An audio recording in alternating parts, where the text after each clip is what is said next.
separate, but intersect in the ideological field of language and knowledge of civics in Sweden for newly arrived adult migrants. So let's move on to some analysis. So in Sweden, there was actually a language test for citizenship and during the 50s.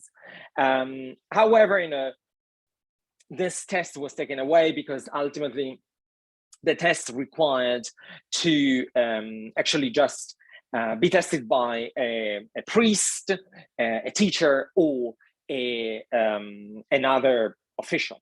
So it was completely unreliable. So in 1997, however, the government decided to convene a parliamentary committee with the task of reviewing the Swedish Citizenship Act.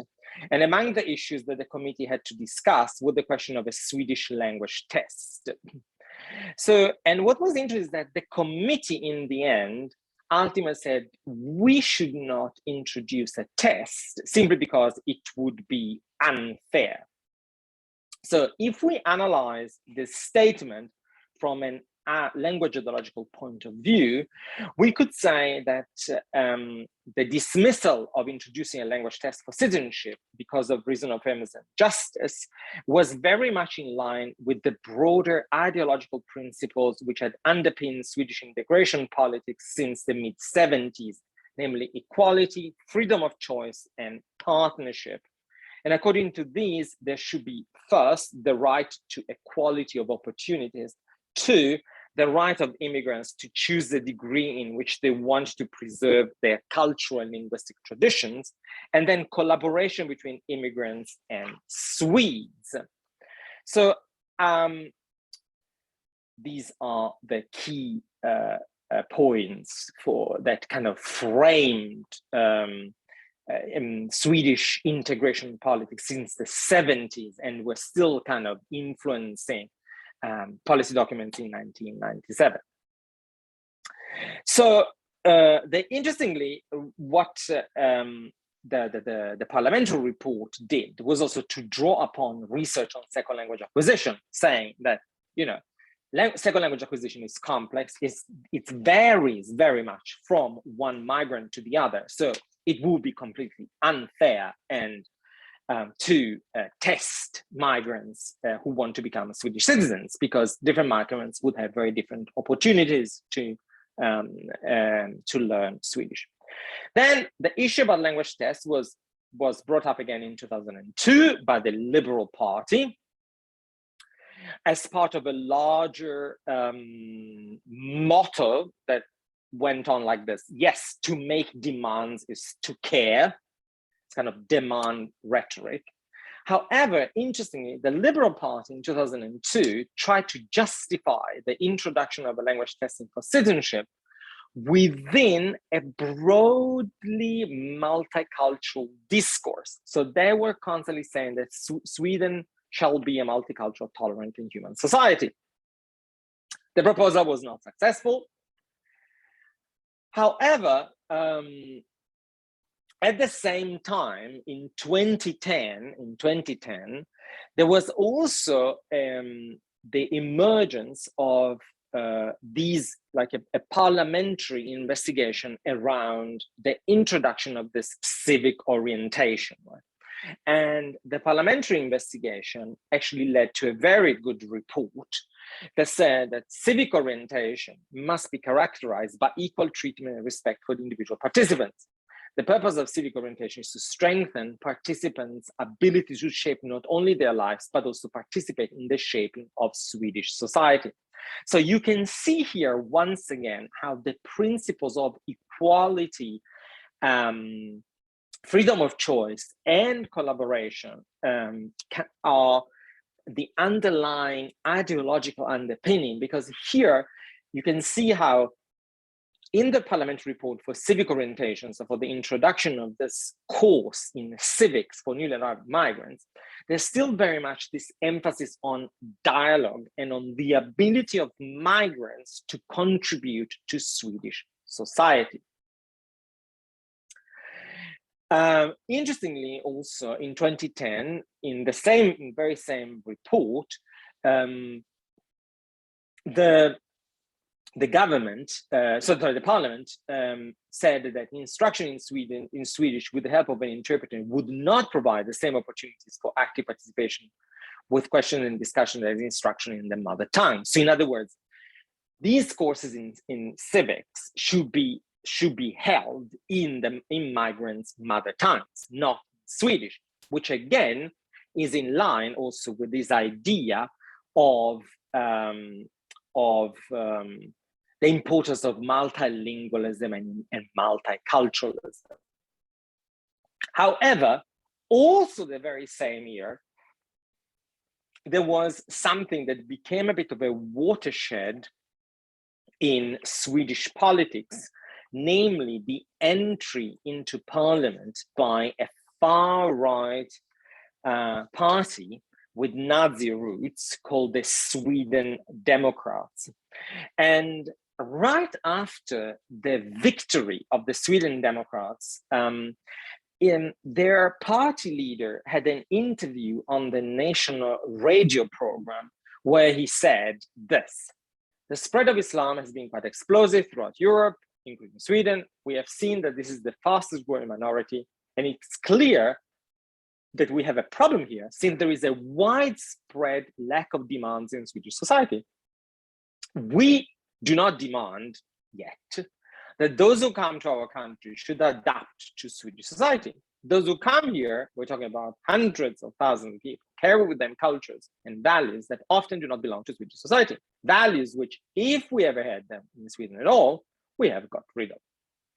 So this was a real kind of a key moment in the shifting of the discursive regime in Sweden.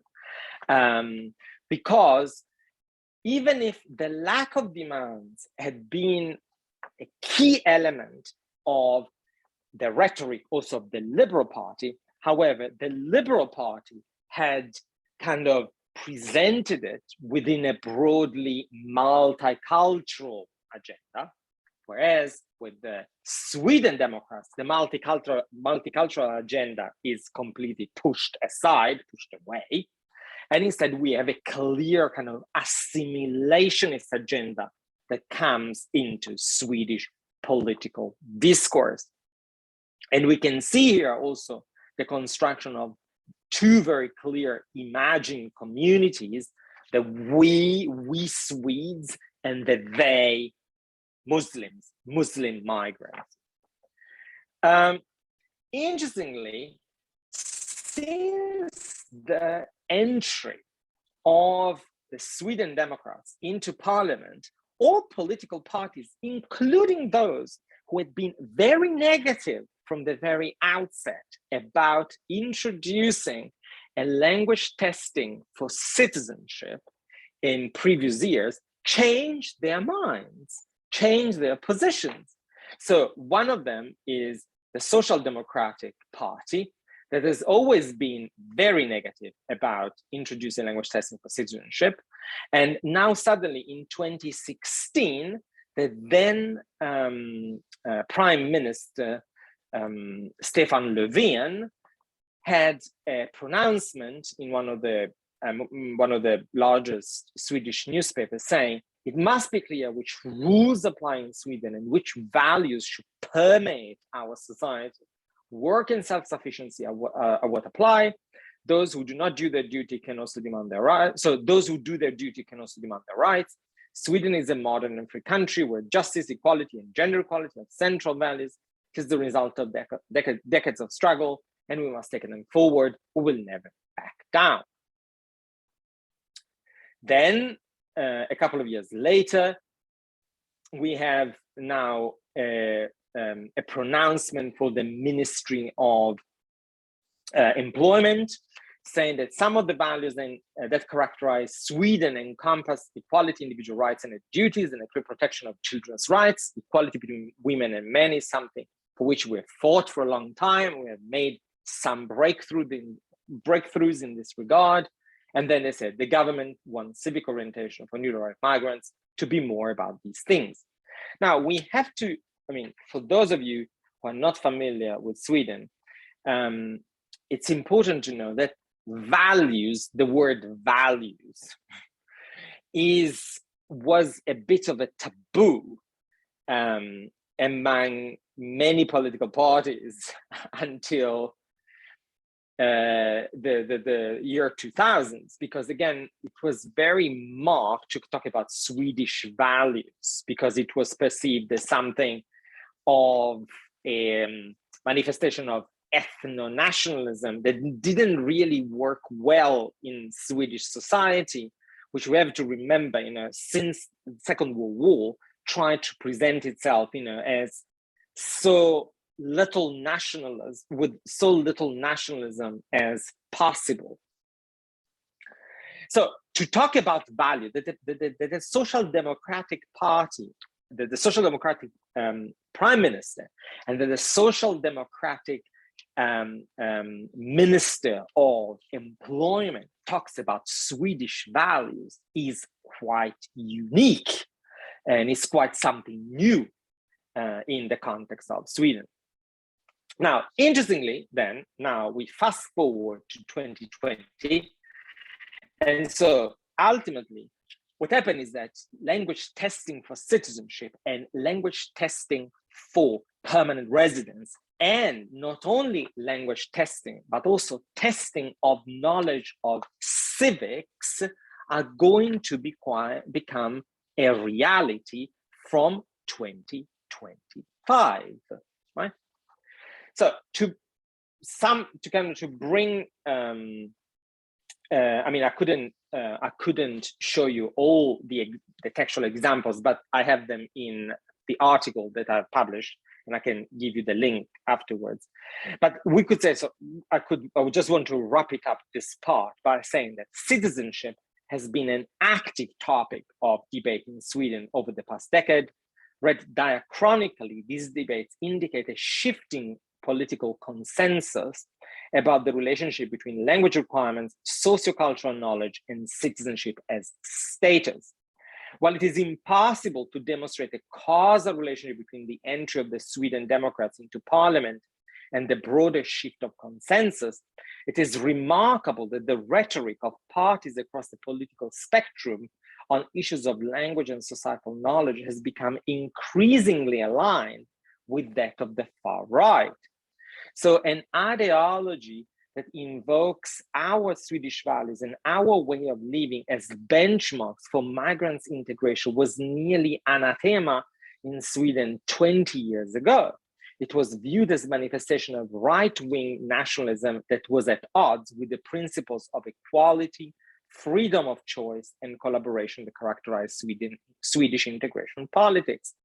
In contrast, this is the ideology espoused by nearly all mainstream parties across the political spectrum today in order to justify Swedish language and societal knowledge as requirements for permanent residence and or Swedish citizenship. So, crucially, such a shift in the language ideological field of citizenship as status is not purely rhetorical, but has a direct effect on how sovereign power will handle migration and naturalization in Sweden in the very near future. So from actively endorsing multilingualism and cultural dialogue between Swedes and migrants as the foundation of Swedish society, sovereign power as the right to let migrants stay or expel them has become increasingly predicated on the condition that migrants demonstrate knowledge of a particular language, Swedish, and what is constructed as a singular national culture and its values. Moreover, as we will see now, Swedish social norms are already being reproduced as what migrants ought to aspire to in civic orientation classes, even under the current dispensation, and in Arabic. So it is to these everyday workings of governmentality that I now turn. So the examples I want to present now are taken from a civic orientation course which our project assistant Simon Bauer attended over the course of 5 months in a larger urban municipality. And Simon attended the course in Arabic that was held by 8 different communicators. And Simon is a fluent speaker of Arabic. So all these communicators are of different origin, and they all have higher education qualifications and advanced proficiency in Swedish, as well as, of course, Arabic, because it's their mother tongue. These are all pseudonyms, of course, and in total there were 19 participating migrants in these courses, and from a number of Arab countries who have lived in Sweden for periods of time ranging from a few months to 7 years. So let's see.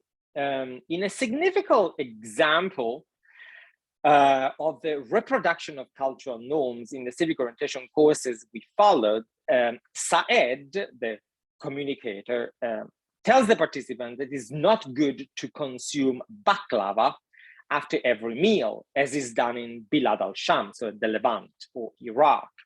Instead, he informs them that it's better to eat fruit. And another communicator tells the participants that Iraqi cuisine is not healthy. They drink a lot of sweet tea, eat rice with bread, carbohydrate with carbohydrate, and eat a lot of red meat. That is not healthy. So in our view, this example is indicative of the operations of biopower in civic orientation. So biopower is a technology of power that targets a whole population or specific groups, and it is a productive force, steering the general behavior, stimulating the tendencies and governing how life is reproduced and how productive society is. It is a power that is trying to improve the quality of life of its members, their cooperative ability, as well as other qualities of the population. So such a biopolitical concern with the health and quality of life of adult migrants takes a clear discursive shape in the communicator's narrative when they go on to claim that a wholesome and varied diet will help the participants maintain their concentration, keep their weight under control, retain good eyesight, and have healthy skin. Bread is central to this narrative. The communicators use a PowerPoint presentation with Swedish text, which states the participants should eat bread with every meal, preferably wholemeal bread.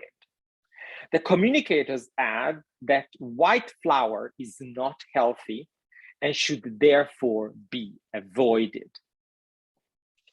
So this is from our field notes. Saed said that this also includes bread, and the Arabic bread is not healthy, but the wholemeal bread is. The participants Isra and Fuad said that they eat both Arabic bread and wholemeal bread at iftar during Ramadan.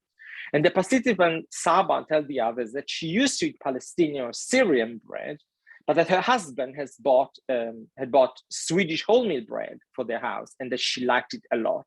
And Saed says that he eats a lot of wholemeal bread himself. What is particularly interesting in terms of citizenship habitus is that the communicator actively encourages those who ate wholemeal bread, even putting himself forward as a good example in this respect.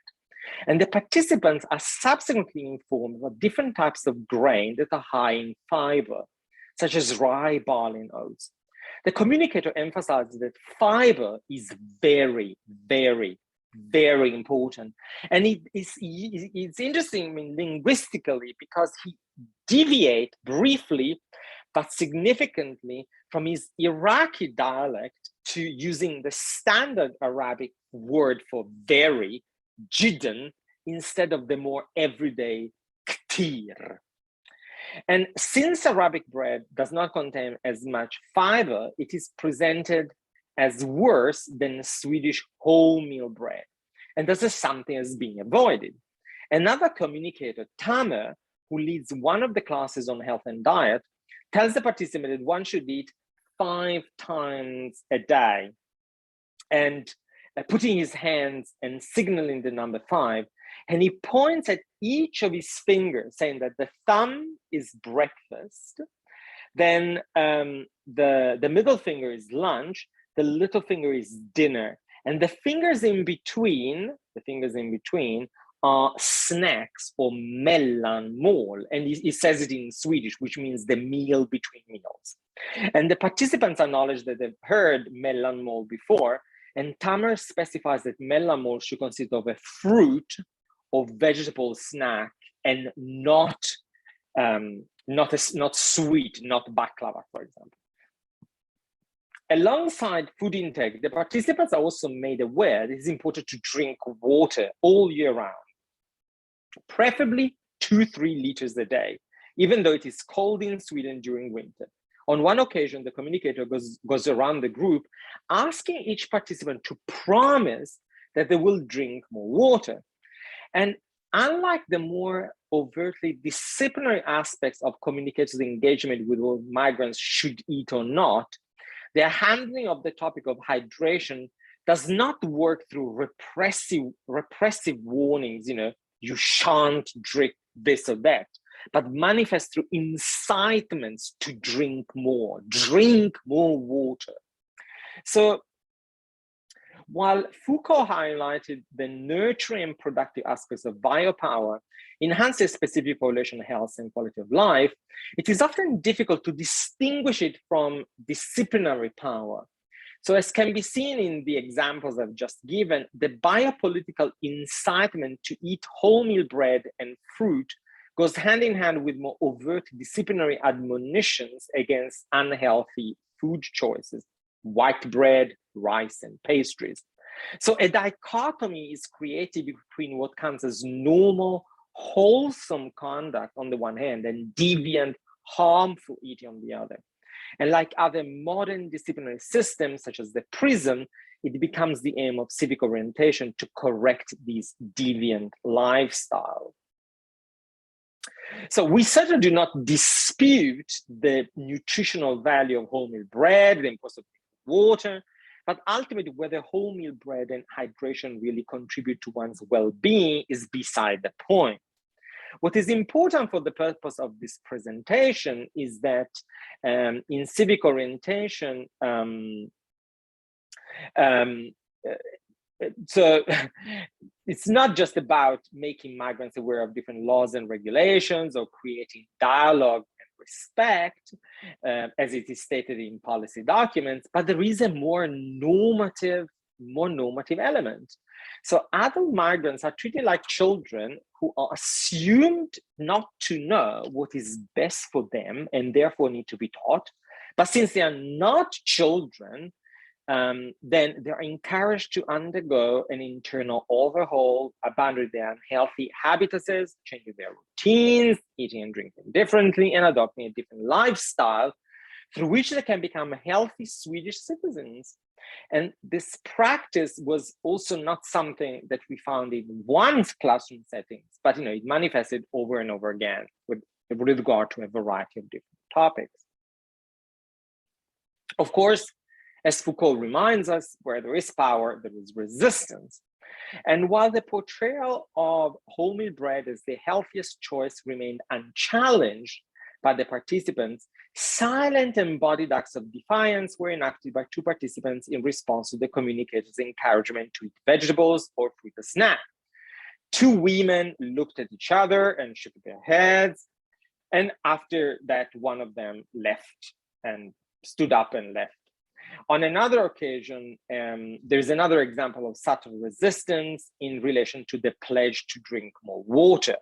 So everyone promised, with the exception of a man with the exception of a woman in her 50s, who said that she had been fine with the amount of water that she had been having during her life, and therefore she did not understand why she would need to change that. And on the same occasion, another participant turned around to Simon, our project assistant, and asked Simon whether he drinks water, and Simon replied yes. And the participant then rolled his eyes and left the room.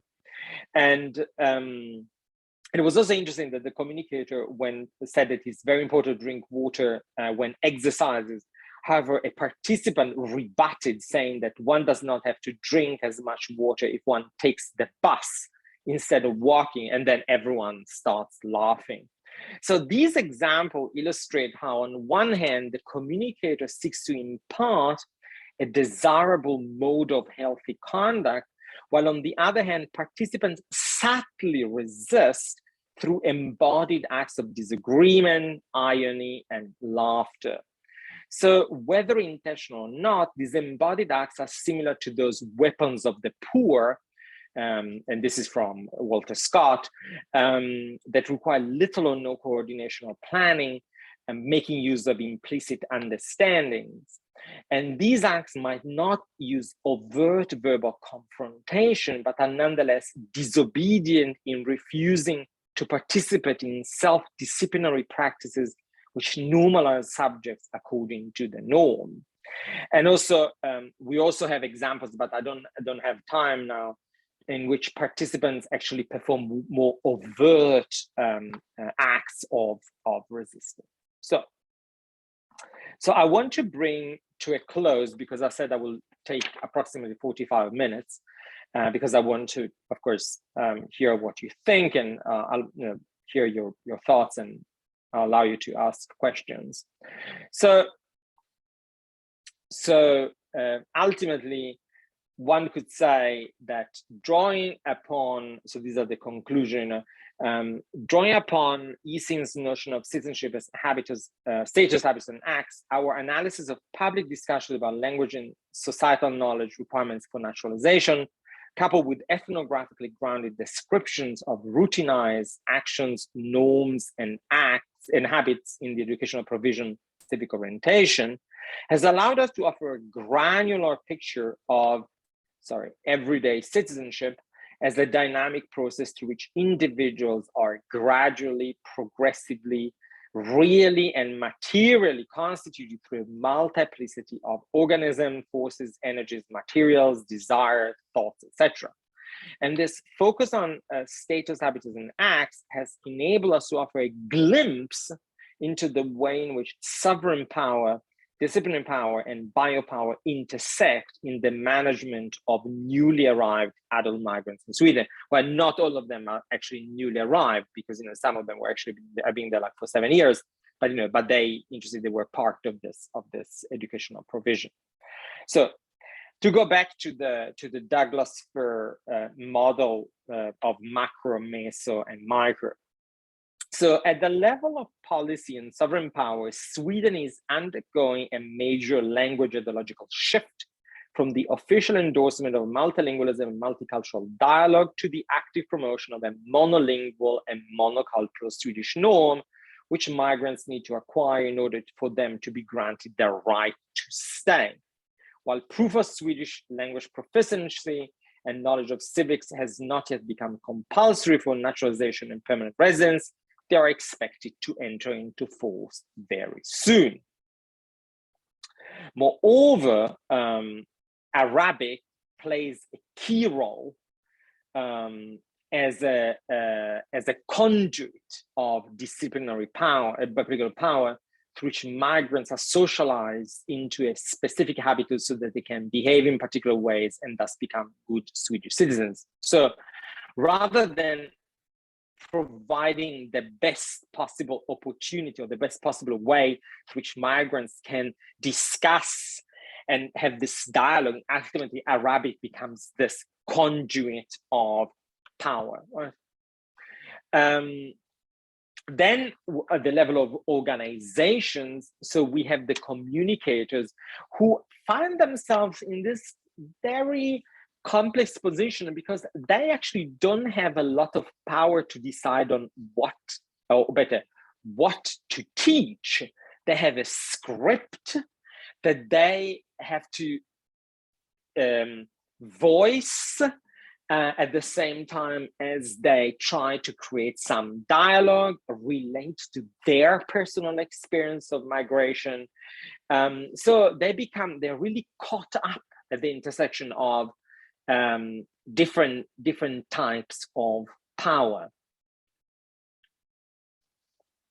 And also, I hope to have shown that, however, that migrants are not automata that just, literally drink and eat what they are told to, but they sometimes, they react, right, and they perform these acts of resistance about these norms and rules that they're being taught.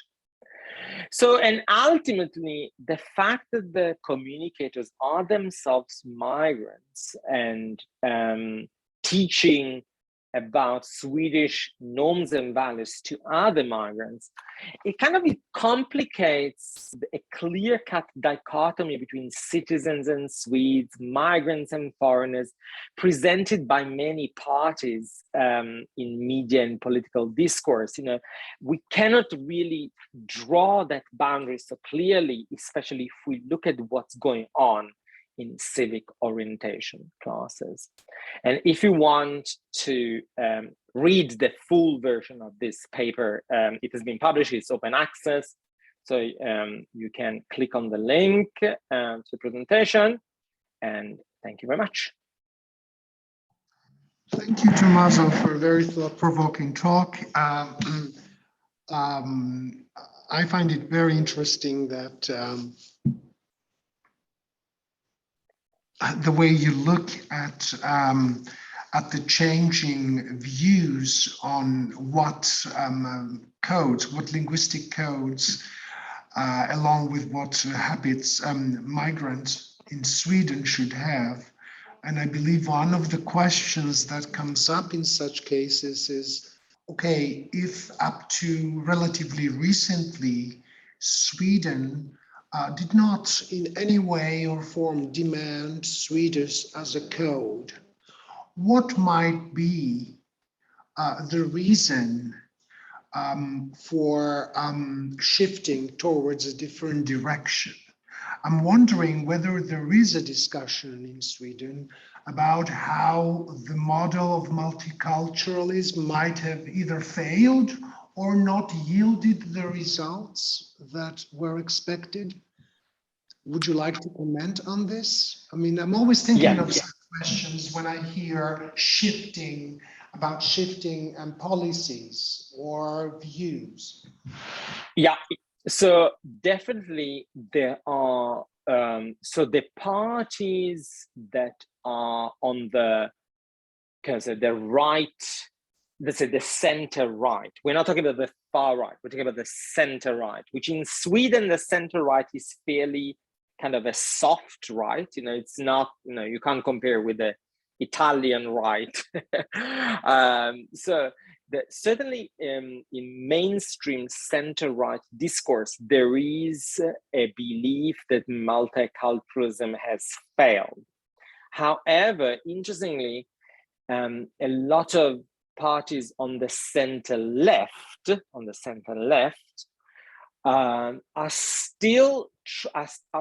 are introducing more restrictive policies, but still legitimizing and arguing it within a general multicultural rhetoric. So it's very complicated. So the failure of multiculturalism is openly addressed and by some parties, but not all parties. But what they all have, whether openly or not, what all parties are converging towards is this more restrictive immigration laws, more restrictive citizenship laws, and in many ways, I would say, is quite interesting that is happening now. Only 5 years, we have to remember, only 5 years after a center-right government opened the borders of Sweden to a large group of refugees from Syria, right? And where a center-right government was, and a center-right prime minister was telling Swedes to open their homes to refugees, etc. So it's interesting that this is happening, and this shift happened very, very, very fast, right? Over actually a period, a relatively short period of time, and here we have to remember that the far right party, the Sweden Democrats, played a key role, because even if all the other parties have taken distance from the far right, their rhetoric has become nearly identical to that of the far right. So what I would argue from a discourse analytical point of view is that the discursive regime, it's as if like there was a lid in Sweden. There was like a discursive lid where certain things could not be said practically, right? But the center, the far right, had practically as if it lifted the lid, and now suddenly, it seems like that anyone can say whatever they want in the language they want. Assimilationism is no longer taboo to talk about assimilationism. And then the other parties seem to kind of get to accommodate to this new rhetoric. Thank you. That's a very good explanation, because it seems to me that the far right has been lifting the lid in many countries. Many countries I know more of than I know of Sweden, and I think it sort of comes to more or less a collective European experience. But relative to my first question, are you as a linguist especially aware of data saying that newcomers, migrants, are probably veering off Swedish? Is there any data, for example, showing that they would rather speak another language? Because my impression of Scandinavia is that people are not forced to speak any of the languages, let's say Swedish, but they are not shying away from speaking Swedish. Exactly. I mean, so what I can say is that I don't know how many articles, how many PhD theses, how many master theses, how many undergraduate theses have been written on this topic. And I can say that with, let's say, minimal exception, with very few exceptions, most migrants who come to Sweden, despite the fact that there is no formal requirement, I mean, at least not now, when there will be, but at least not now. There's no formal requirement to learn Swedish, to become a citizen or for permanent residence. I mean, all migrants want to learn Swedish, right? And all migrants because also they want their children, of course, to be successful in Sweden, right? So this whole the rhetoric that many politicians use, they say, I met one woman on a square in one village in the middle of Sweden, and she came from Syria, and she came from, I don't know, Iraq, and she's been here for 30 years, and she cannot speak a word of Swedish. This is just, I mean, these are just exceptions. But it becomes, through a strategy of mythopoesis, like, you take one example and then it becomes like representative for all migrants, right? And this is the problem that we have as linguists, as sociolinguists, and especially when, for example, I write, op-ed articles together with other colleagues in Swedish newspapers, is that even if, I mean, we can say the contrary, we can say we have produced so much knowledge about this, that what politicians say about the lack of motivation to learn Swedish is simply sheerly bullshit, right? So the thing is that what migrants have said over and over again is that when they feel that when they cannot, they do not succeed in learning Swedish as much as they would like to, has to do with a lot of things, with structural problems, namely, that they get pushed and pulled toward different directions, from the National Employment Service. So they need to learn, so they get offered to learn Swedish at the same time as they need to go to training courses, and then they need to do this and the other. And it's kind of, they're just so split among so many tasks that, of course, like, the learning of Swedish gets impacted also by all this stress of taking all these different courses and go to a training session here and go to another course there, often in different parts of the city. Then the other problem that a lot of migrants have said in all these studies that have been published in Sweden is that Swedes don't want to talk to them.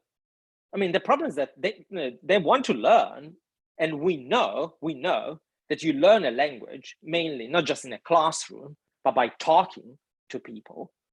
But Swedes are not very interested in speaking Swedish to migrants. So I mean, I don't want to.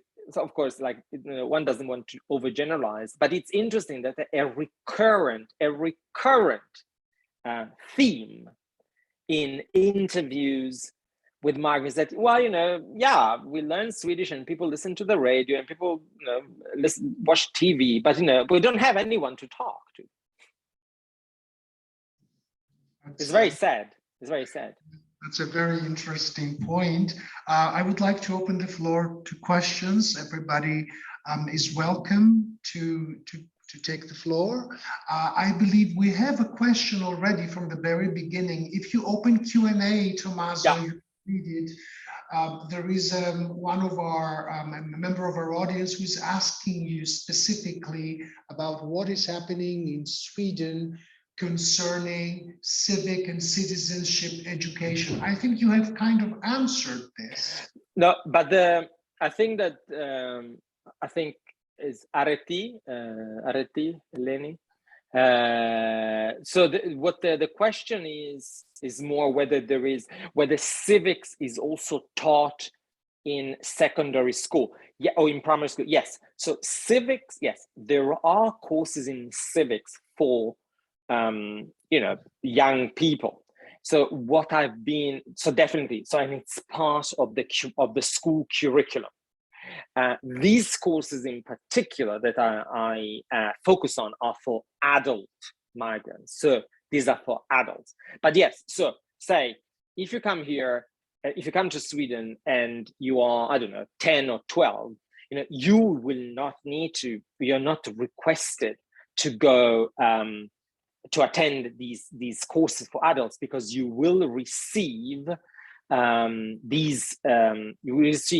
you will learn about civics at school as part of your education.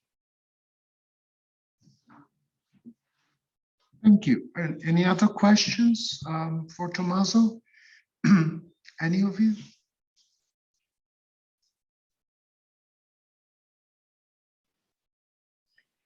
And Kosta, I can send you also the link to the paper, if people want to want to read it, because it's open access, and so you can forward it to the whole list. Yes, of course. It will be to the extent that you agree. The PDF will be on our webpage if you have agreed to it, so everybody can see the link, and it's a good thing that it's open access. Vicky, I thought there is a question. There is a Marina. Yeah. Hi, Kalisfera. I'll lower my hand, and can you hear me? Okay, I know you cannot see me, but so long as you can hear me. Yes. Thank you, Tommaso. This was very interesting and very enlightening. I, despite living not too far, I had no idea that this shift has happened in Sweden. In fact, in the Netherlands, Dutch is required for citizenship and has been for some time. The discourses have been different to some extent. But the thing that really shocked me about the data you presented is that what seems to be pursued in this case is not so much linguistic assimilation as cultural assimilation, a sort of linguistic pluralism. Arabic is the vehicle to bring about cultural assimilation, and I am shocked by the rejection of the native cultures. I really wasn't expecting that. So I'm wondering, has anyone thought or suggested in Swedish public discourse to maybe try and do the opposite, aim for linguistic assimilation as a kind of lingua franca, but be culturally pluralist? So there is no this kind of passive-aggressive hostility towards the other cultures. That I feel that's what's really detrimental. I mean, that's what amounts to rejection of the other. You could say, to some extent, that we need a common language to communicate, but what may be communicated in that language is all kinds of content, all kinds of religions, all kinds of ideas. Therefore, we're still open to those. Are those voices present in the public discourse? So that used to be perhaps not in the terms that you said, but the gist of what you just said, that used to be the Liberal Party's argument at the beginning of, in 2002. So they would say, a common language, Swedish, with a plurality of values, right? That was the Liberal Party's line for many years.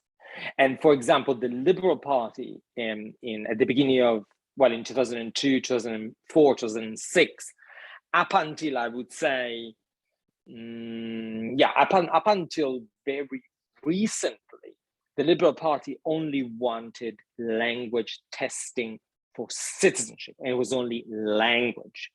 The issue with knowledge of civics, and so ultimately cultural assimilation, came only after the entry of the Sweden Democrats, so the far-right party, where in one of the first motions in parliament, they were the first ones to propose that it should not just be a language test, but also a society and culture test. And then that took a life of its own, and the Liberal Party also got convinced, thought it was a good idea, and now they are all kind of veering off towards this cultural assimilatory trend. Another thing that might shock you, and I really want to shock you, but it's a paper that I'm writing, I've written and I've now submitted. It's about gender and the role of gender equality in these courses, because as a feminist scholar, of course, I believe that gender equality is very important. But the problem is that gender equality is presented in these courses as a pure trait of Swedishness. So it's a specific type of gender equality. And they said that Sweden then is gender equal and you have to learn it, right? And and again, that's where the biopolitical also plays a role, that it's every time, it's all about the body. It's just to become a citizen, not just in the mind, but in the body. Is that they talk about pelvic floor exercises and the importance of pelvic floor exercises for women, for migrant women, which then, of course, is all tied. All these discussions about the body are all about the healthy migrant, right? And the healthy migrant who should not become a burden on the Swedish welfare state. I was thinking that when you were talking about wholemeal bread, I was thinking exactly, it sounds like that's kind of preventive discourse. So that, the insurance companies and the health system are not overburdened. But what shocked me, also on the gender, you know, sort of question that you're raising, is that this all enters into the private sphere. That kind of regulation of the private sphere is what I find demeaning. And it's in that way that I find this cultural assimilation. I mean, it sounds like linguistic assimilation has always been in the radar for different reasons. So that's not news. What's news is rather the shift to the values, as you put it very, very nicely, that this is a new kind of discourse talking about values, and those are values in the home. They're literally trying to regulate what people are doing in their homes. I mean, not only for a country like Sweden, but any, you know, any kind of outside regulation of that seems to me to how is that sort of that has the support of Swedish society?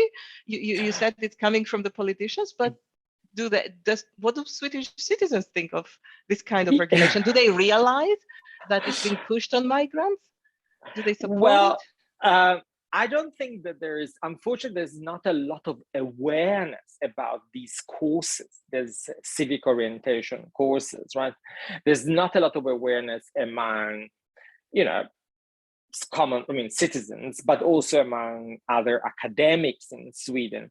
You know, I mean, I have given this talk a fair amount of times, especially in Sweden, and I can say that Swedish academics and the public often get shocked. But I also want to say that I gave a talk once and it was a complete disaster because there were people in the audience who really believed, and these were academics, you know, fairly prominent academics, so highly educated, who believed that migrants should be taught what is right and what is wrong. The other thing that this sounds like the civilizing mission all over again. Yeah, the civilizing mission, and we have also a lot of data because we followed both courses in Arabic and in English, right? And we have a lot of data about with the obsession of brushing your teeth. I mean, I don't know how many hours they spent explaining how you brush your teeth, which I find very patronizing, by the way, because you have to remember that these courses you have a very heterogeneous audience. So you have, you know, people who are middle class, highly educated migrants from Syria, of course, together instead with perhaps less privileged migrants. But then can you imagine like sitting there with someone telling you how you should brush your teeth, right? Or that you should do pelvic floor exercises to avoid, you know, urine leakage, you know, when you're old. You know, it's like, well, it's as you said, so these are forms of governmentality. I mean, ultimately, this Foucault's par excellence, right? You know, governmentality, like it becomes this self-monitoring mechanism that you're being inculcated, and as you said very nicely, Marina, you know, it really creeps into the private. You know, it's really affecting what you do, what you ultimately do at home. And of course, I mean, we don't know what then migrants do, and I mean, I'm sure that many of them, you know, won't do what they are told to. But it's interesting, however, that a lot of migrants, at least in the class, are very willing to perform the good migrant. You know, like some of them say, "Oh no, my husband bought, you know, wholemeal bread, and I really love it, and we eat it all the time now." You know, but at the same time, I also like the 50-year-old Palestinian woman who said, like, you know, don't tell me how much water I should be drinking. I've been having a good life up until now with the amount of water that I've drunk so far. I'm not going to change it. You know? So yeah. Thank you. It's all very interesting. I'll let other people ask questions as well. Thank you. Thank you, Marina. Vicky, you have a question? No, it's okay. My colleague Vicky Akov has a question. Comment and a question. I found it very interesting. I'm not a linguist. I found very interesting what you presented, And I think it's very interesting the way you use Foucault, because actually against Foucault, in a sense, who says that biopower succeeds the model of sovereign power, you presented something where you say that actually they coexist and the one cannot do without the other. And I think it's very interesting because, yes, and about what was commented earlier about civic orientation, I think what you presented shows that it's not at all civic orientation. This is also, in a sense, Foucauldian, because Foucault, when he talks about the transition from sovereign logic to biopower logic, he in a sense, he presents a process where the question of rights, of the subject of rights, of the subject who has rights and obligations toward the sovereign, etc., goes, recedes, yes. And it's the question of the population. The subject of biopower is the population. What does this mean? It's what he presented to us, that these people who come, the migrants, are viewed not as potential subjects of rights, but as potential members of Swedish population, which is not a political category. Population, according to Foucault, okay, it's not a political category. It's a category of biopower, etc. So population is not the biopower is not interested in the subject of rights, but in the members of the population. And this population should be healthy, as you presented it very nicely. Should be healthy in order to be productive, in order not to, how do you say, demand a lot from the social security, etc., etc. So I would be a bit reluctant to to say that this whole thing is, in a sense, cultural. It's maybe, or at least from a Foucauldian point of view, it might be wrapped in a cultural discourse, but more in its core. It's not exactly a question of culture. It's a question of, we want to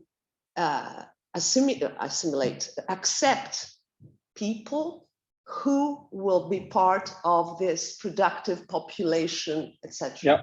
So my question would be, because you said that in school there is, of course, a program of civics, and if you are they taught such things at school? I mean, are students at school have courses about what it is healthy to eat, or how to brush their teeth or not? I suppose, yes, that would, but thank you very much. I find it extremely interesting. Thank you.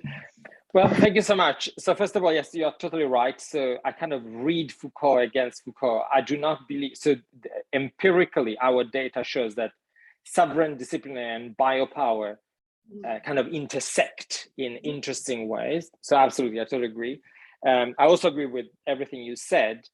About your question, yes. So it is true that that the brushing your teeth, well, I guess it's being taught in primary school, and and eating healthy is brought up throughout some parts of the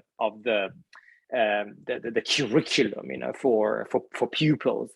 However, as we know very well, Swedes make choices, right? It's not that. So you get presented in a way with a plethora of choices, right? Whereas here, instead, it feels like you only have one choice. Yeah. So this is how you become better than a Swede. That's how you become even more Swede than a Swede. And this kind of idealized figure of the Swedish citizen who eats rye bread, who does pelvic floor exercises, who brush their teeth, I don't know, 10 times a day, and I'm exaggerating, you know, or who does all these things that is kind of painted, and it does not exist, of course, and it's just this idealized figure that migrants should aspire to. I want to take the opportunity also to say that I have quite a good relationship with the people who organize these courses. So we have presented our research to them, and we have been, you know, perhaps we have been, let's say, we have perhaps toned down slightly our critique when we presented it in Swedish to them. But, you know, some people have asked me, you know, kind of in a genuine way, what would be the alternative, right? Because people say, well, you know, these are the things that, you know, that pupils also learn in school. And I say, well, what becomes a problem is that here you're not teaching young people, you're teaching adults, you're teaching people who are who know how to make choice, you know, they should not be treated in a patronizing way. So the best way is just present a plethora of choices and say, this is what there is, you know. I mean, of course, when it comes to certain laws and regulations, then of course one has to say, you know, this is what the law says, you know, in Sweden. You can't beat children, you can't do this, you can't do that, and so on and so on. But when it comes to eating and drinking, you know, you can still present certain basic issues, but then say, you know, this is the choice. These are the choices that you can make, rather than say there is one thing. Also, when it comes to gender equality, what I found very problematic is that there is a very, very long tradition of Muslim feminism, for example, that is not brought up at all. The only type of feminism that is presented in these courses is Swedish feminism, but not even the most recent developments in Swedish feminism are very much intersectional. There's no intersectionality. It's a kind of a second wave, kind of very white feminism that is like, it doesn't work like this. I mean, you can have lectures talking about gender equality in a way that are much more respectful also for the choices that Muslim women make, and instead, rather than come with this idea that the right feminism is the Swedish way, right? And also the other thing, which is really a lie, to present gender equality as if Sweden has actually achieved it. I mean, we have to remember that in Sweden, gender-based violence, as in nearly all contexts, happens in the family, which means that we have to remember that 75% of the population is still very much ethnically Swedish. So it means that gender violence happens in ethnically Swedish families, right? But this is not at all presented. Gender violence is always a problem that migrants have brought with them, which is an utter lie. It's really an utter lie. Sorry, I get very animated because it's like, you know, there is also this, when one talks about gender equality and feminism, you know, it's also as a white man, you know, it's a bit, one can easily get accused of, oh, you do not care about, no, I care about feminism very, very, very much. It's just that I care about giving a very complex picture of, and not as a whitewashed picture of Swedish feminism. So basically, you're saying that a lot of the discourse that you presented us with is rather exhortative and aims at monitoring the population, which is very common in polities which do not have the Swedish record, positive record of multiculturalism.